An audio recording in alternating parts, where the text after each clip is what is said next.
Hi there. Thank you for joining us today. My name is Richard Watts, and I'm joining you from, as ever, as all of us are, from my home today. I'm Chief Exec of an organisation called People Make It Work. We help cultural organisations to change and develop. I'm also co-director of Change Creation, which is a cohort-based leadership programme for 60 leaders from 40 organisations across the UK who are all working together to change their organisations. Today we have a wonderful panel with us who are going to share some of their thoughts and reflections based on a career that each of them has dedicated to the arts and cultural sector. And each of them, I think, will have a complementary set of insights and experiences to share. I'll be starting with hearing from Caroline Collier. So Caroline's a coach and consultant. She works with us at People Make It Work, as well as having her own independent practice. Caroline's a former director of partnerships and programs at Tate.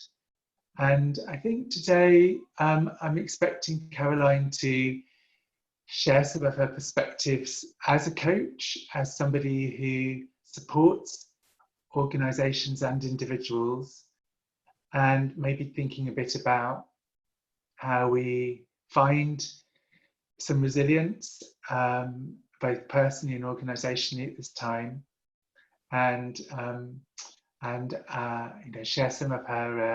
share some of her wisdom.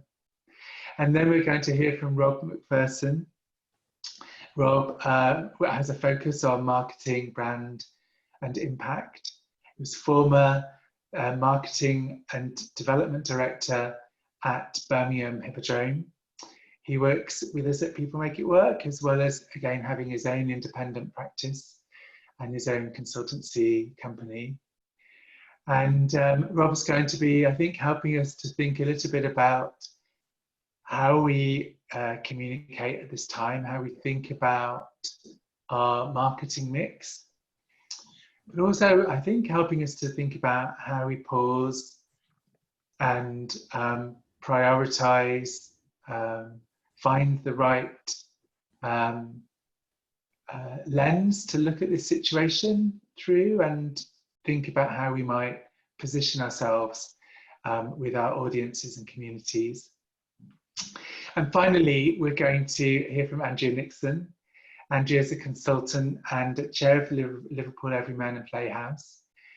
She also works with us at People Make It Work, as well as with other organisations such as Counterculture. And she's a former exec director at Tate Liverpool, and has a deep experience of working in partnership, particularly in place-based projects in Liverpool, as well as in other places across the UK. And I think, she's today, I think, going to be focusing a little bit on the role of trustees and what we might expect from our chairs and our trustees at the moment, and what role they might play in helping to support us through this period of time. So I hope that you'll find the conversation that we're going to have fruitful and enlightening. And I'm going to start by asking Caroline if she might share with us some initial thoughts about her own, from her own perspective, at this extraordinary moment that we find ourselves in. Caroline. Thank you. Just a few observations really drawn from listening to a number of people. And I think everybody I know is anxious at the moment, and that's a spectrum of anxiety, of course. And all of us are adjusting to different circumstances within a situation, the outcome of which is unknown for us personally, for our families and friends, for our work, and for the world, the wider world. And how we can nurture a sense of strength, what you've termed resilience, in such precariousness is going to be different, I think, probably for everyone. Although knowing your core, knowing your values, having a sense of purpose and meaning, whether as an individual or an organization, if there is a pattern to this, seems to me something to give attention to if you can. And having a support network of some kind, be it friends, be it peers, be it just being able to share. And that we can see that happening, well, it's happening today, of course, using virtual means. And I think from what I've observed so far, that talking to people responsible for running cultural organizations, and of course I'm not now, so I'm listening to them and thinking, imagining what it would be like. And I'm seeing this rapid response process, and that it has phases, not all of them simultaneous, of course. I mean, there's a sequence, but there's also a simultaneity about it. So first of all, you know, the need to adjust really quickly, the rapid response, the immediate response, the closing of the sites, the communication with the inside and outside worlds, the need to support teams now, people working remotely, sometimes in really quite, you know, very difficult circumstances. The need, thinking about the freelancers you work with, the artists and the others who, there's a lot of dependence, as we know, and interdependence. And that's become, I think, you know, it's, everyone knows it, but when you're really living it, it's a different matter. And attending to the welfare of staff. People may be ill, mentioned anxiety, people, you know, many people are unwell at the moment, or somebody in their family is, or they're working with children round and about, which then causes difficulties and anxieties about whether you're able to do your work, what's expected of you. So making sure that people, you know what they're doing and how to do it. And that there's that sense of how you build relationships amongst, if you've got a little staff team or even, you know, a bigger staff team. If you're, you know, if your staff is around 50 or around 3, you still, or 700, you still need to make sure that you've got those, that system, that sort of root support for different individuals. And how you do that more remotely, and when people are in all their different, I won't say predicaments, but situations, is a real challenge. And at the same time, what I've noticed is the urge to program is still so strong. We'll do this and we'll put it out online and we'll do, so that instinct, it's instinct to get work out and have people respond to it is incredibly strong. And that makes me think about habits, good and bad, and how this period, you know, we can think about the habits that we cultivate that we'd like to retain maybe, and really learn from those.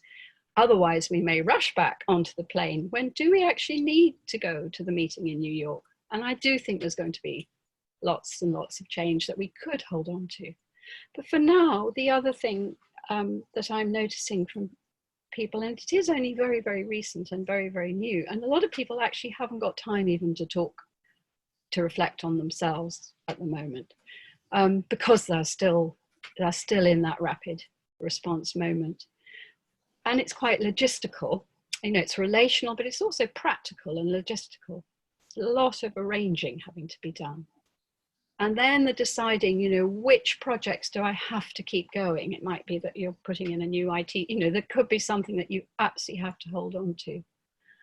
And that's short term. Now, what do we have to keep doing? And then simultaneously, I've noticed some people are already doing what we would call strategic planning. They're making scenarios. And as one person put it, you know, I'm glad I've looked at the doomsday scenario, because there is nothing more scary than having the worst hanging about, you know, just out of view or under your bed. And so getting it out and looking at that, and then looking at the most optimistic, and then of course, it's a habit again. But I think at the moment, paradoxically, the people that I've noticed seem to be showing the most I don't know, resilience, I suppose it would be demonstrating that externally, even if underneath they're probably as very, beset by all sorts of worries. Are those who, with their teams perhaps too, with the support networks, have put those in place and are looking now actively at what the scenarios and options are, doing their options appraisals. And I didn't think that would happen. These what if scenarios seem to be coming really quite quickly. Actually, people are asking themselves those questions, which shouldn't be surprising, but it seems to me remarkably resilient. So many people are really getting that out with their boards and thinking those through. And that takes huge determination and resilience and, as well as empathy. Because at the same time, the welfare of the staff, is anyone ill? Does anyone need extra support? Are the sort of questions that leaders are, asking and needing to ask and visibly demonstrating. So I think it's thinking, what are the really important things? What really matters? What is the purpose of all of my own sense of purpose and my organization's sense of purpose? And from that, you can decide the actions that you need to take. Wonderful, thank you. So we're going to come back to you in a little while. And in the meantime, hear from Rob, I think. He's going to kind of offer some opening thoughts from his perspective. Rob. Thanks, Richard. Hello, everyone. Obviously, I don't want to give anyone the impression that this isn't anything other than a crisis, and many bad things are yet to happen. But I think that if we can find some optimism in the next half hour, it might help us all cope with those challenges. So I may say some flippant things because I do, but it's meant in the best way. I hope it can be useful, helpful, and enable people to think a little bit more broadly than might otherwise be the case. There's a quote I hold on to, which I think is attributed to J.K. Rowling when she was at her bleakest point before Harry Potter took off. And it's something like, rock bottom is the firmest foundation you can have. And it's a great quote. And I think that we are in this industry all very, very accustomed to risk, quite substantial risk in our regular day jobs, the kinds of risks that many other businesses look upon with, aghast. I mean, I've had conversations with trustees at Christmas parties who say, I would have loved to have gone into the arts in my world. Instead, I became a surgeon or a lawyer or whatever because of the security, but I would have loved to have gone into the arts. And I mean, insecurity is something that we know all about, in the arts generally. And I think that working with insecurity and uncertainty can actually drive some really creative responses, the mother of invention. And I think artistic interpretation of that we're already seeing it globally, over the last 10 days, 2 weeks, 2 months even, the way people have been using creativity, using artistic interpretation, their own personal artistic, finding new artistic expressions they didn't perhaps know they had. I think this is what uncertainty and insecurity can drive. And I think we should use that as a fuel now to sort of come back to life as we get through this initial shockwave. So I've heard a lot again recently, people have been quoting the old, I think it was Donald Rumsfeld who did the known knowns and the known unknowns and the unknown, which all sounded crazy when it first came out 10, 15 years ago, but is absolutely what we need to be thinking about, I think. To just hold on to something, to anchor our thoughts as organizations around what we do know, what we might know, what might happen, and simply accept the stuff that we don't know, but can perhaps guess at or reach for. And I think that this creativity thing is going to be very, very important for us. Again, I was reading just this morning about how both Newton and Shakespeare did extraordinary discoveries and wrote things and progressed things during periods of plague. There's lots of stories about this kind of stuff. When you're forced to prioritize, sit down and reconsider what what's your purpose, like Caroline was saying, what's your focus, why things matter to you, and how you go about developing those ideas. So there's another angle on this that I think, again, I've reached for more references to this kind of thing, just not knowing what the future holds. Jeff Bezos of Amazon he admits, there's an interview with him where he says, I'm constantly asked what the future holds. This isn't about now, this is just over the previous years when he's been growing his business. What's the future, Jeff? What does the future look like? And he says he only knows two things for certain with regard to Amazon's future. And they are quite simply that his customers will want more choice and faster delivery. That's all he knows. That's all he can be certain of. More choice, faster delivery. And everything he does is strategizing around those two certainties.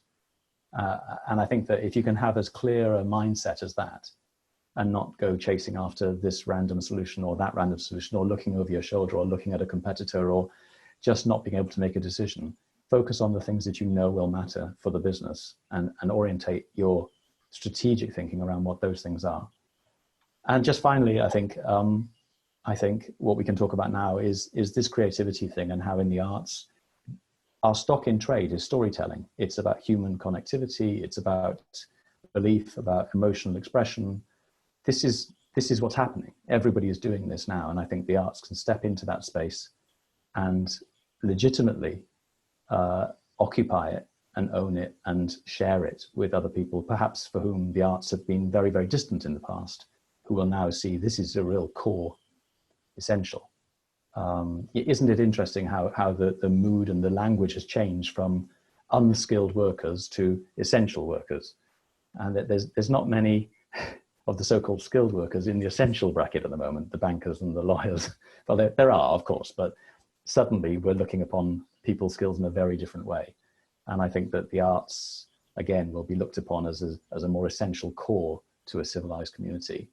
This is optimistic, but I think we can spend a bit of time in an optimistic space, and it would be fun to work out what that draws through. Thanks, Rob. That's brilliant. And yeah, I feel like we always need to spend at least a portion of our time framing things in a positive place, because there's other things available then, isn't there? And that doesn't mean that we're not thinking about them with a realistic lens. And I think so, we know that the extremity creates really creative responses, and so I'm with you. Andrea, I think we'll be back with Rob in a while, and in the meantime, it'd be great to hear from your perspective. What are your sort of opening thoughts? Where would you like to take this conversation? Well, similar to both Caroline and Rob's thoughts, and the people I've been talking to today, yesterday and beyond, I think quite a lot of people are in what I call bear mode. They've just seen something enormous and horrible, and they are probably up a tree or under a bed. And coming out of that experience is going to be complicated, whilst they're also worrying about so much else, particularly their friends, their family, their colleagues. I know that people who are in orchestras, for example, they spend most of their social time with the colleagues that they play with. Their orchestra is their life, and you're now no longer with those people. That's big. I'm also thinking about the Arts Council announcement, how brave it is, but also what it may require from us as a sector. And I'm thinking that places that can work collectively, if at all possible, I'd be generous, even though we are going to have to talk to each other virtually, will be in a better position to make the most of that amazing opportunity the Arts Council has given the sector. And there's a very interesting essay by Françoise Materato, which is just called Let's Use the Breathing Space Wisely, which I think is a wonderful piece and a real call to the sector to step up to the plate and be as brave as the Arts Council. But I also wanted to have a little think around boards. To some extent, whilst everybody's been in firefighting or flight or distress mode, to some extent the board may seem a bit distant from people, but I do think they are there to help and can be a really brilliant way of bridging this difficult time. It's a very normal thing to say, I've just got too much to do. The last thing I need is a board meeting. Thank you. But even if you're not asking them to make decisions, I think knowing what you're facing and getting a sense of an evolving picture, even while it's changing, means they can really help you in key communications. They're often one of your best routes to stakeholders who you might not be able to reach as well. They can be of real help. It's not just tokenistic. They're there because they're volunteers. They value you, they love you, and they know your institution well. They've got some great skills around things like legal or HR or finance or planning to offer you. They have often strong networks of donors. They know what other sectors are doing. And sometimes we had a board meeting the other week, and it was very helpful to find out what other people are thinking around in terms of furlough and policy on that. And you're not just in your own little bubble. They are there because they need to be. It is good governance to keep your board in the picture. Legally, the buck stops with them.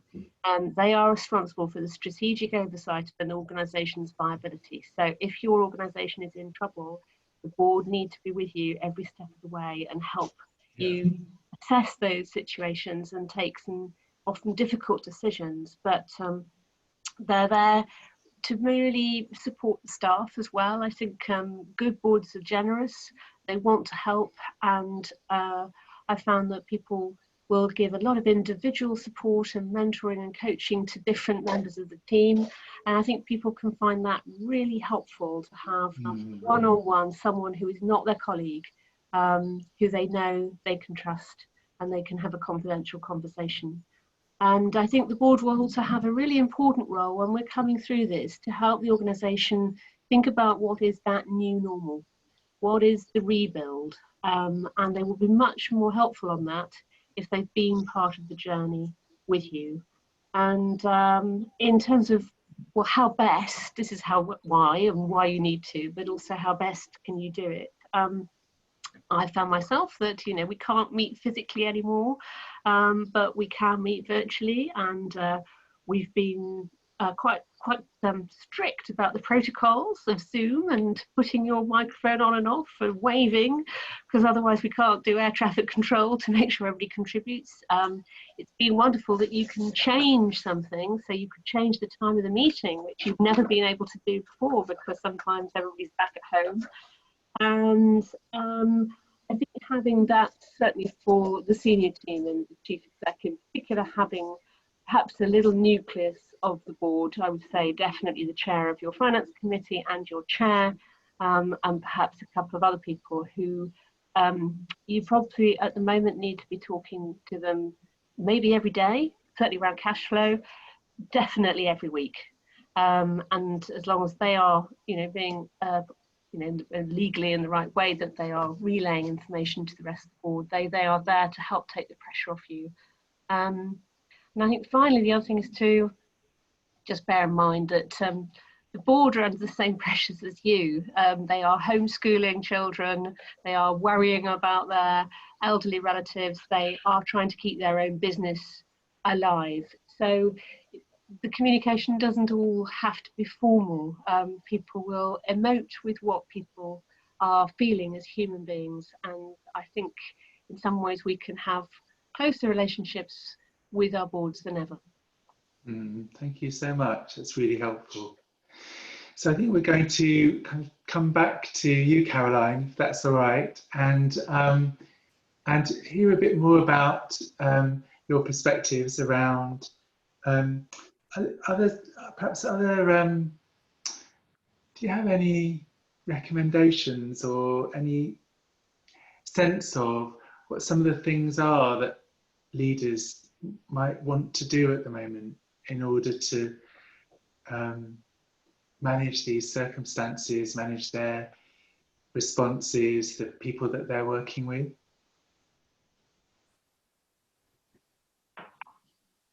Well, as I said,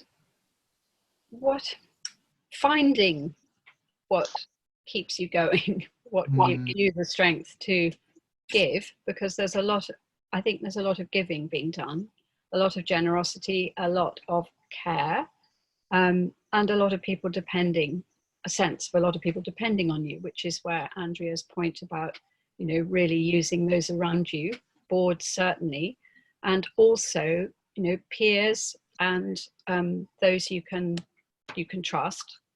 That seems to me to be pretty obvious, but on the other hand, it's not always easy to keep those networks alive and to use them when you really need them.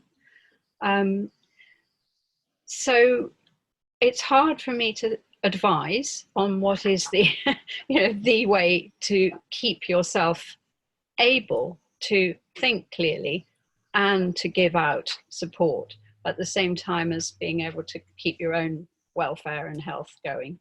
And there are obvious things like eating and washing the hands, but eating and going out and having a bit of exercise and so on. But those are all very obvious in a sense, but they're also the things that go, because when you're in a situation when you're dealing with the urgent and important, you're not able to deal with the less urgent and probably even as important. So self-care is really vital, I'd say, and companionship. And of course, this is what you can't have unless you're living in a very densely, perhaps with more people than you normally live with. But that's where reaching out through these electronic means is what everybody who has access to it, and most people who are working remotely do, are doing, and therefore cultivating, you know, new ways of communicating, perhaps, that we may want to hold on to. So I would say, you know, go together. It's really nice. And from your experience of thinking about, you know, I appreciate that, you know, it isn't helpful to kind of give advice, to direct people about how to respond or how to think. Like, we need to find a, you know, much more supportive and enabling kind of conversation about that, don't we? But are there some things that are helping you at the moment to frame this conversation, that might be some thoughts or some resources that you're drawing on that might be useful for others to hear you speak about in this context? Well, I'm returning. Perhaps this is when you do return to sort of old friends, in the sense of whether it's books or other resources that mean something to you, have meant a lot to you. And if it's books, I think I have reread Viktor Frankl's Man's Search for Meaning. You see it here, which is I won't go into, just I'll leave it at that, which is extremely profound on purpose. And there's a book I like very much called Spiritual Capital, which is by a partnership team, a husband and wife team, Dana Zohar and Ian Marshall, and is about purpose in organizations.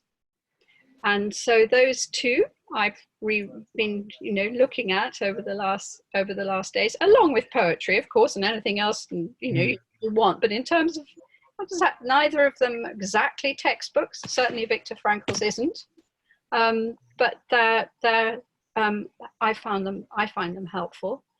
And I think, you know, the optimism that Rob mentioned, I feel that sense that it's, for me anyway, everybody's sort of moment of joy or sense of being in the moment is of course going to be different, but holding on to that as well, if you can, seems to me to and to allow to flow, you know, what helps you to focus and then to regenerate and then to be able to take stock and take action and plan.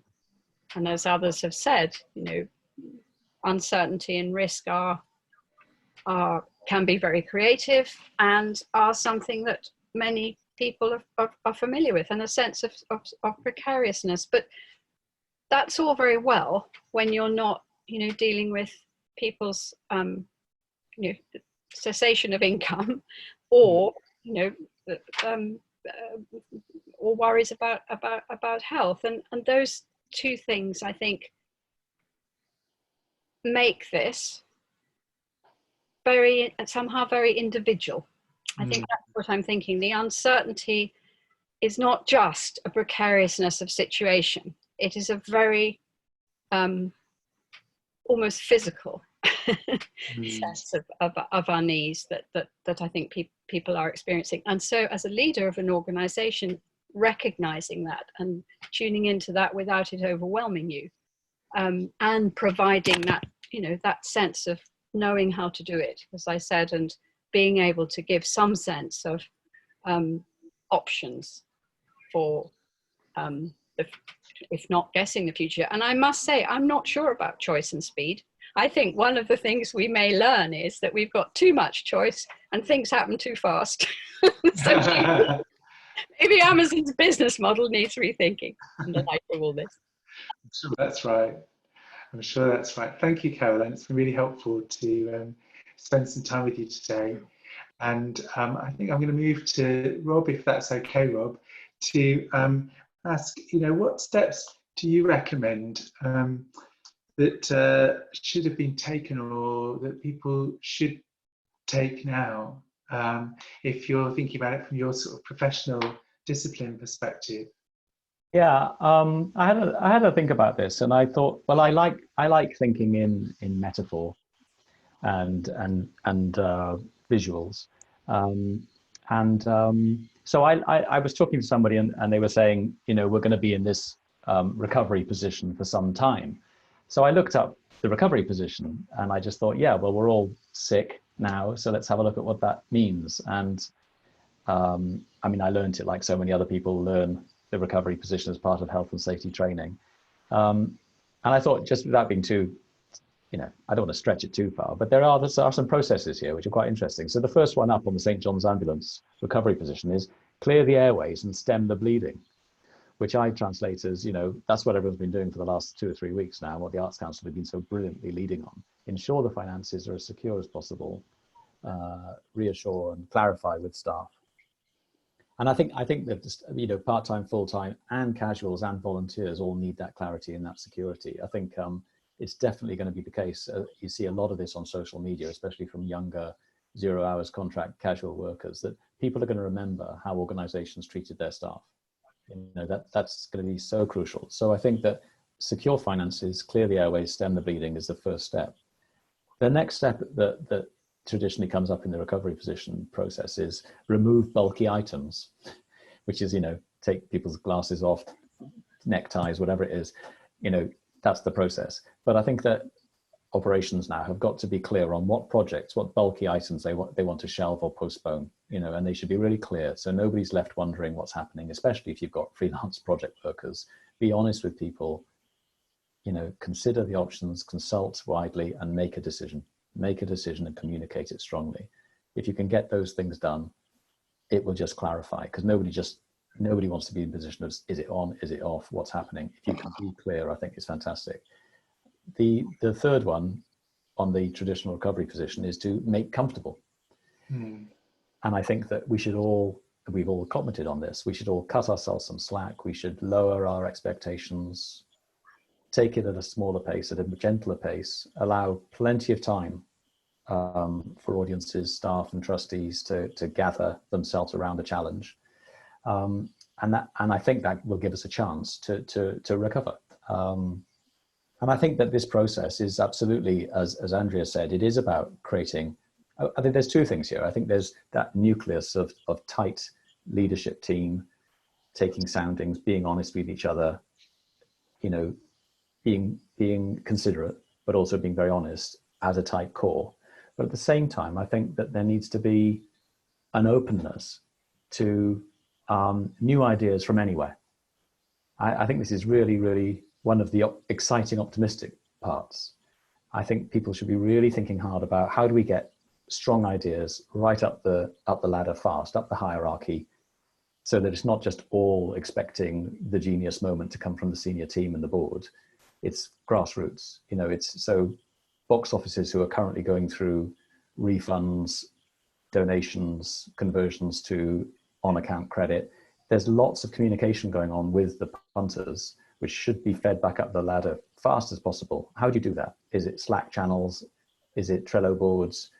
It's not email. It's probably not email. Email's a nightmare at the best of times, but there needs to be some kind of online suggestion portal or whatever, so that that flow of information, strong nucleus at the core, just like Andrea says, quick decision making, but also an openness to new ideas coming up from the floor.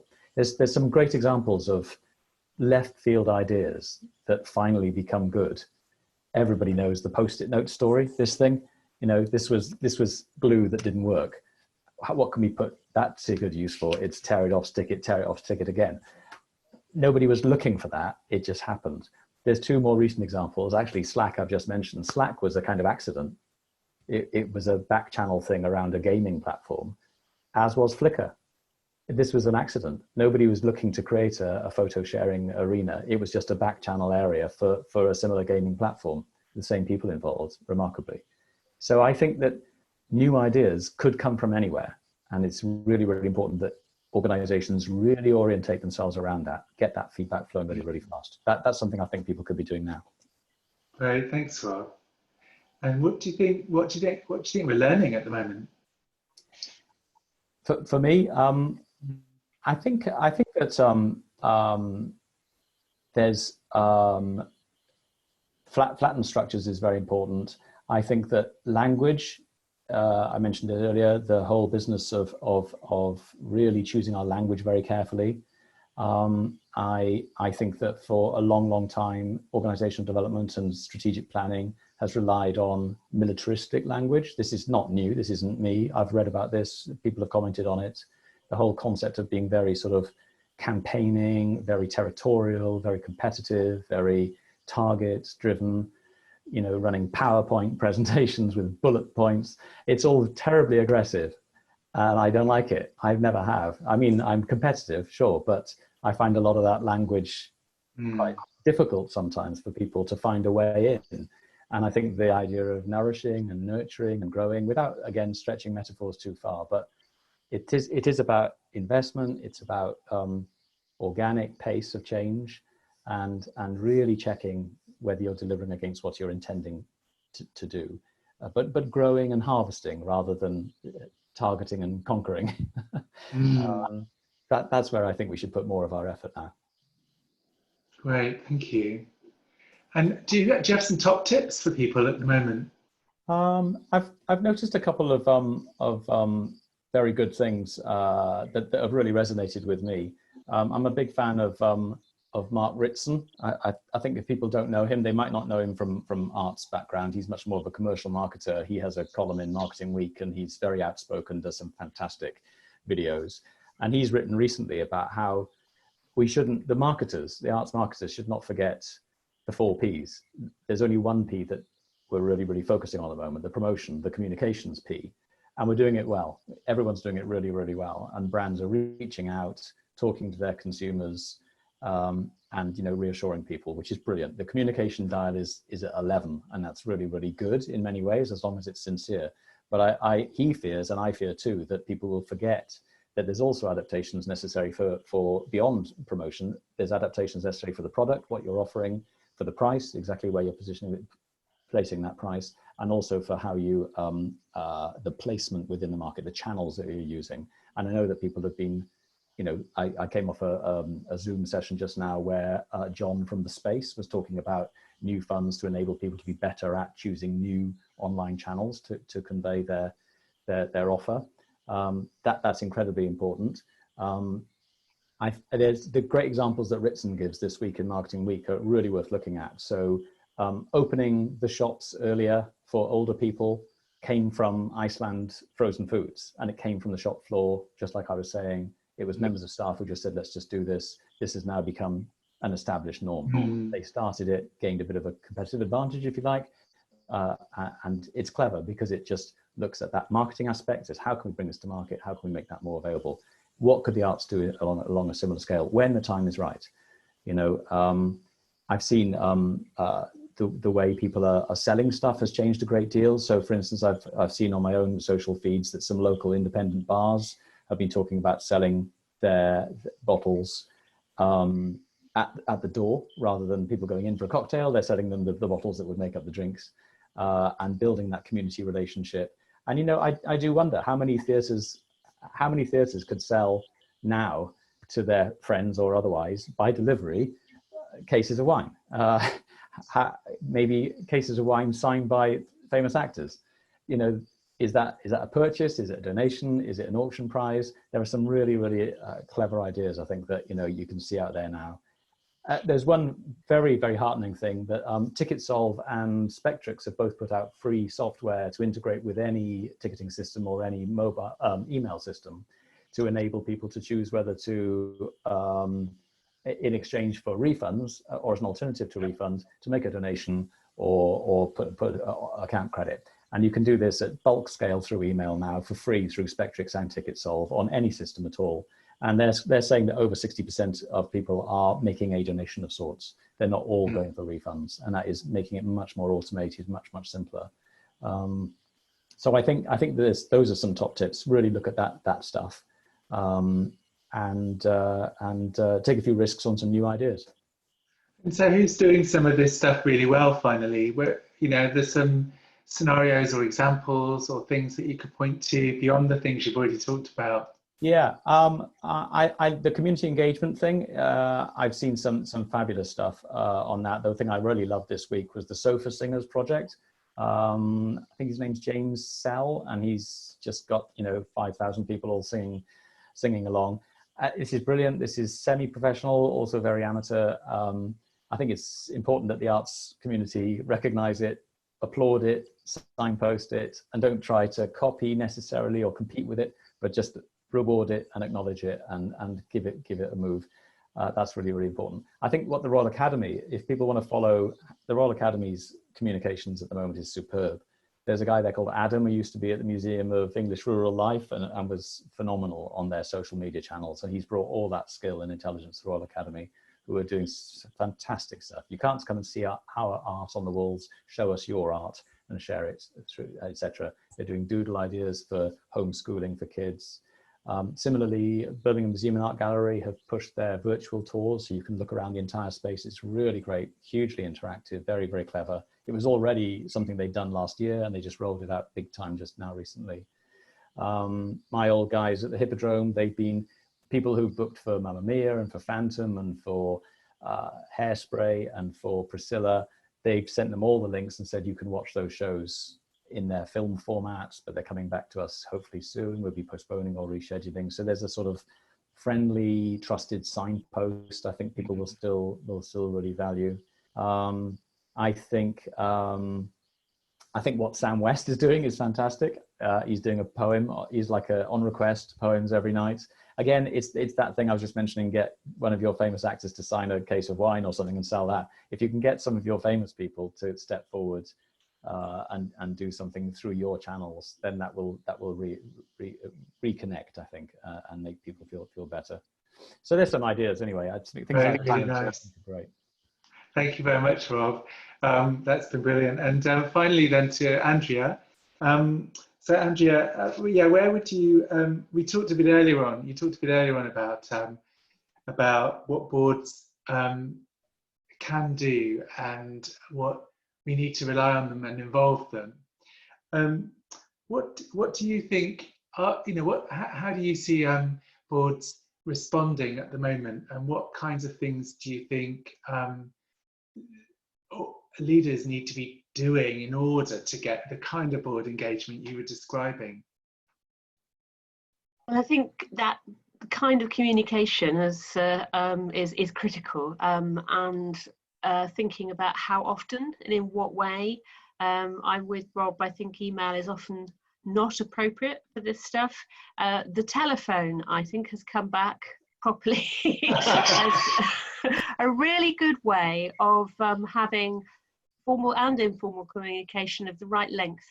And if something is urgent, I would much rather somebody gave me a ring, and I would always give them a call rather than relying on something having to crawl its way through the internet, or arrive at the wrong time when they're busy with 5 other Zoom calls or something else. So I think thinking about that, I'm also very aware that a lot of people have got rather different working and home working circumstances at the moment. I've got colleagues with 3 or 4 children being home educated at home. It's really tough, so I think giving people some sense of when they would find it easiest for you to communicate with them. And I have a colleague who locks herself in her bedroom because it's the only place she can guarantee for 1 hour she can get some work done.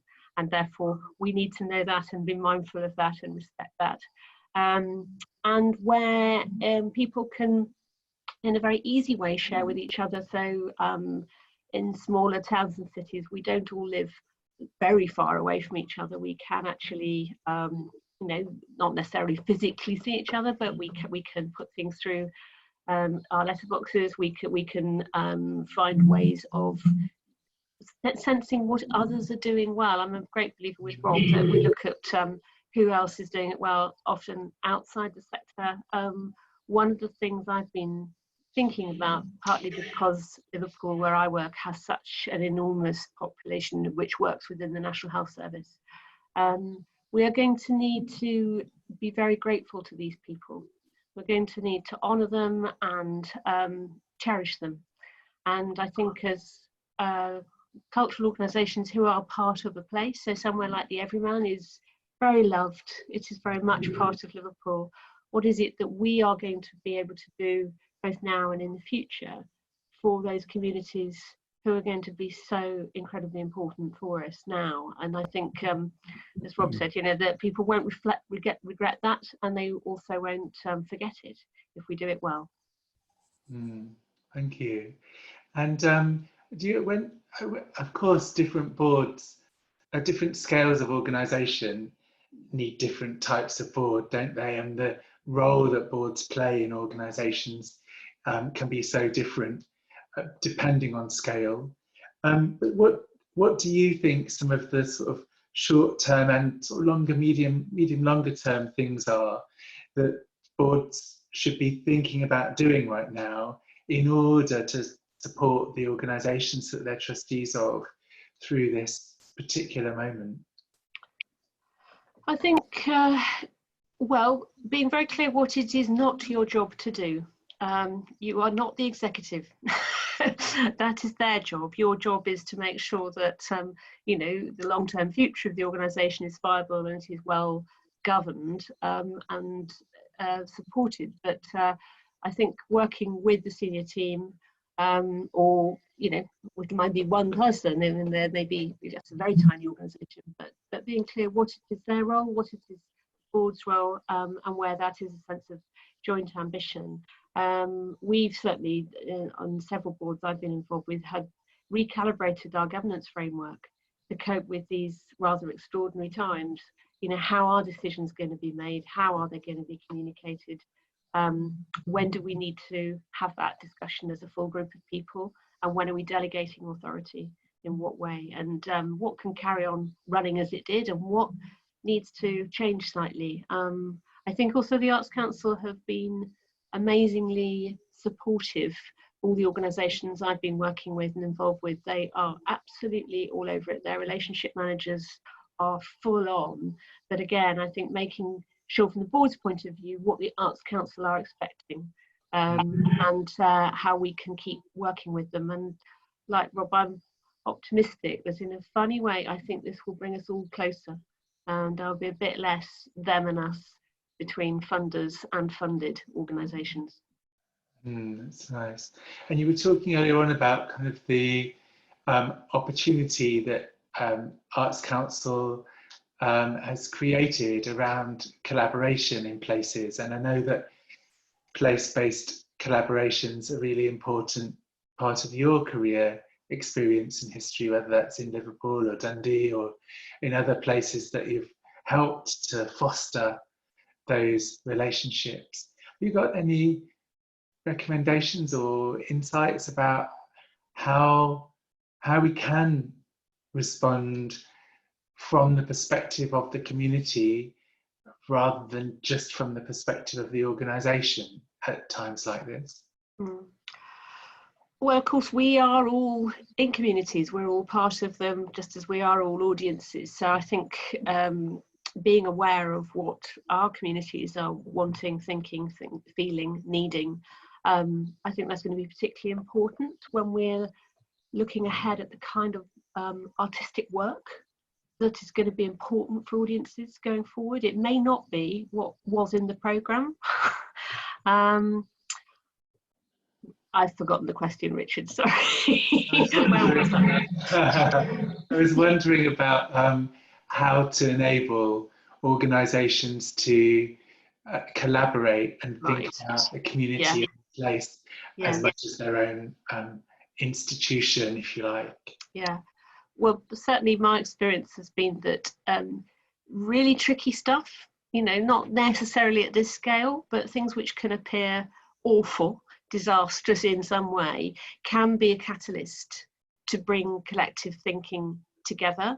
And I would encourage people to make that call, to have that discussion with someone in your peer group or in your place, to say, we've been thinking about this, what would it mean for you? You know, which partnerships are you going to be focusing on in terms of how you might continue working, partly so that you don't duplicate each other, partly so that somebody's going to have to lead, take the first plunge, and to do it not in a leading way, but to do it holding hands. I think collectively would help many other people, and those networks are there. It's just people have been so full on.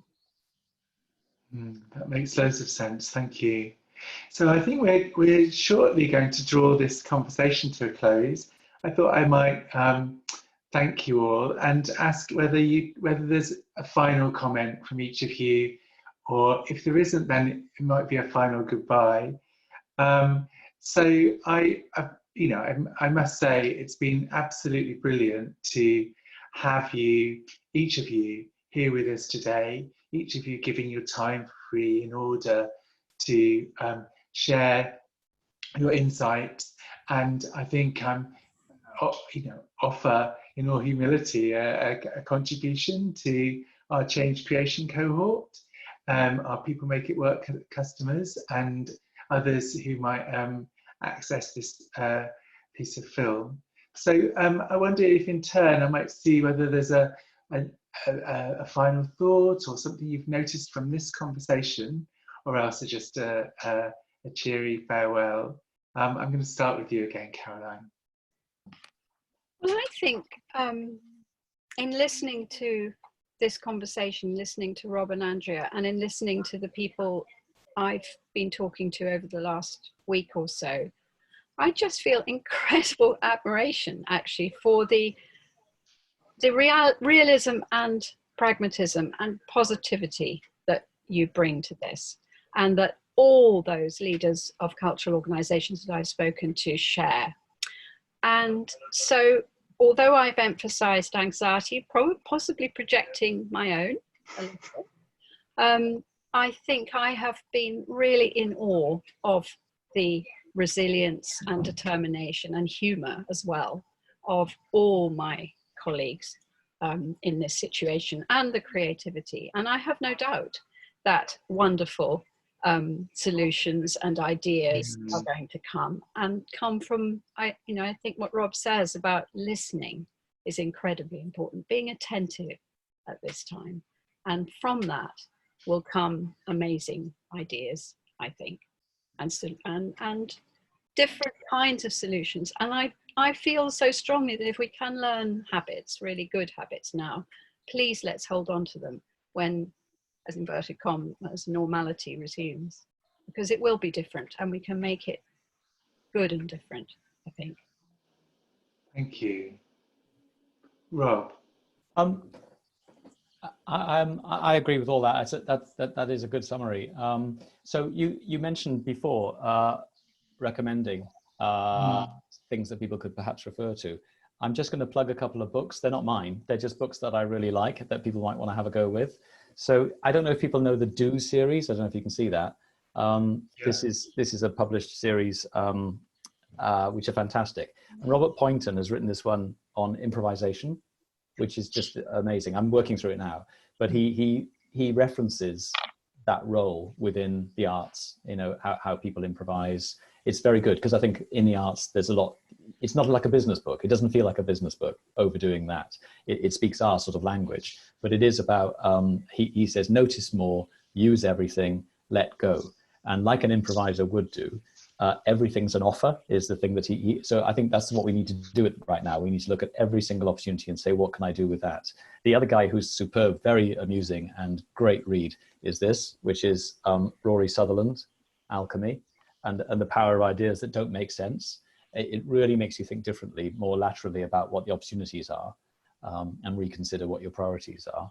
There's a really brilliant one by Richard Shotton, which I've been recommending all year. This is The Choice Factory. It's very, very practical. It's 25 research-backed behavioral biases that we all exhibit, knowingly or otherwise. And he tells this magnificent story. It's a sort of day in the life where he is exhibiting all the biases, and then he tackles each one. And it's just a brilliant, brilliant reference point. It's useful, I think, as well as entertaining. Anyone who's got any time right now should read this, because it'll tell you everything that Darren Henley believes, which is hugely useful. Everything in here a lot of what's in here has made it into Let's Create, obviously, but this is sort of from the horse's mouth, and it's incredibly useful. And the final one, I can't find it. I think it might be by my bed, and it's by Ryan Wallman, and it's called Delusions of Grandeur, not Grandeur, Delusions of Grandeur, and it's fantastic. Follow him online, and he gives you such good insights into marketing ideas, communications ideas, and if people have any more time than they'd usually have at the moment, well worth pursuing some of those, I would recommend. But thank you, Richard, for asking me to contribute today. Great, thank you so much, Rob. That's brilliant. I love a book recommendation, and we've had some from two panelists today, so that I've been scribbling. Thank you. And finally, Andrea. Well, as I mentioned earlier, the Françoise Matarasso essay, which is very good. Alan Brown has just done a very interesting piece from the other side of the pond on a much more big scale about what is going to change, which is in arts professional. I'm going to be rather more low-key, I'm afraid, but to say I think being generous is really, really important at the moment, and being timely. People will remember, we've talked to all of us, I think, in different ways about the right thing, the right gesture, the right approach in the right way. A dear friend of mine, I had no idea she was going to do this, sent me this, which is a guinea pig toaster, knowing I'm very fond of guinea pigs, which arrived in the post yesterday morning on what's been quite a tricky week. And it made me laugh, it made me think of her, it made me think of many happy times we've had together. It was a very perfect thing. So we don't have to be grand, we don't have to be big, but I think thinking widely is very important. Beautiful, thank you very much.